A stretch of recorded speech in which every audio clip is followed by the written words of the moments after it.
everyone, welcome back to Even Sip YouTube channel. This is the channel where I share everything about Malaysia's property investment knowledge and also on the latest news. So today I would like to share on what are the things that you need to know before you sell off your property, especially in Penang in this year 2020. Of course, recently everyone knows that there is a good news for our Malaysia's property where there is an exemption on RPGT tax, which means there is no longer any tax imposed on disposal of your residential property regardless of how many years you own it, even though it's only for 1 year or anything lesser than that. Prior to that, there are actually RPGT charges for disposal of residential property where it ranges from the first 3 years 30% on the profit that you gain, and the fourth year 20%, and fifth years 15%, and thereafter there was still a 5% RPGT imposed on the profit gain on the disposal of residential property.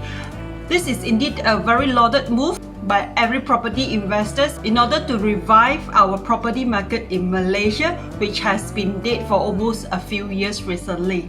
Okay, so before everyone jump into the bandwagon of selling off their properties since there is no RPGT effective from 1st June 2020 until next year December 31st, there are things that you need to know before you sell off your property, especially your Penang property in this year.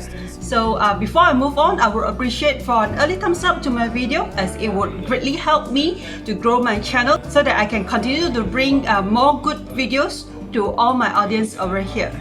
Okay, let's dive into the details. If you did watch one of my videos that I have made recently on what are the impacts of ERP, which is Economic Recovery Plan, which was announced by our PM, Mr. Muhyiddin, recently. And if you have not watched it, I put the link up here and also down here where you can actually go and click into it and understand what are the measures that was implemented mainly for our property sectors under this ERP. So one of it, of course, is the RPGT exemption for disposal of residential properties by Malaysian citizens with effect from 1st June 2020 until next year 31st December. But every individual is only limit up to disposal of 3 units of property during this period, which I think is pretty enough lah. Because for your information, if you were to dispose of a property more than 3 units in a year, you will attract the attention of Lembaga Hasil, where they will actually impose income tax on the disposal of your property instead of RPGT.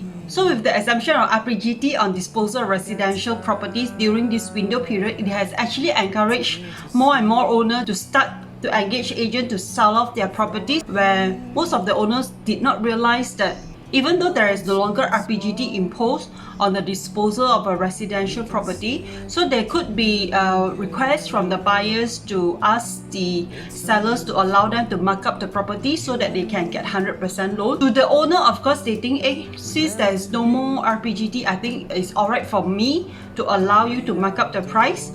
But many owners fail to realize that in fact there is still another levy on disposal of property in Penang state only if you dispose the property for less than 3 years.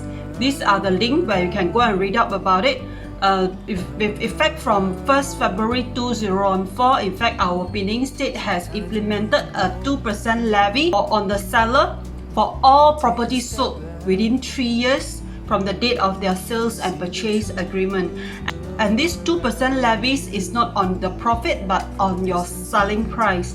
This was being implemented back then in order to curb the spiraling of our Penang property prices from going up further. Okay, of course, currently with the weakened property market sentiment, we would think that Penang state government should have removed this levy. I think most probably by end of this year, they might remove. This is just my personal opinion. So remember, before you agree to the buyer's request to allow for markup on the property, always check on your SPA to make sure that this property which you have owned is already more than 3 years from your SPA date. And this levy is only applicable to properties in Penang state, I mean Penang Island and mainland, and not other state in Malaysia.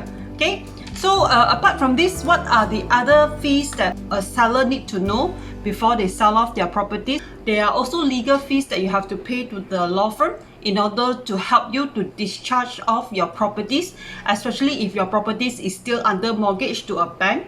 Let's say if your property is already fully paid up and is no longer charged to a bank, you will still need the help of the law firm to facilitate you in your sales and purchase transaction, and you will still need to incur a minimal sum of legal fees, which could be in the range of a few $100s. And of course, lastly, if you were to engage the service of a property agent to help you to sell off your property, you would also have to incur an agency commission, and under the estate agency fees, property agent can collect up to a maximum of 3% on the sales of the property.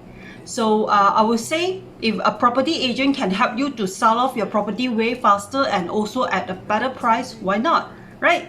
So remember, these are all the fees that you have to incur when you sell off your property this year 2020 and also next year within this window period. So that's it, that's my sharing for today. So after watching my video, I hope that you would know what are the things you need to consider and what are the fees you need to incur before you plan to sell off your property, especially for property located in Penang State. Okay, till then, remember to subscribe to my channel so that you will not miss out on any of my latest video, and at the same time, do give a thumbs up to my video if you have not done so, as it will help greatly in my channel. Until then, see you again, bye!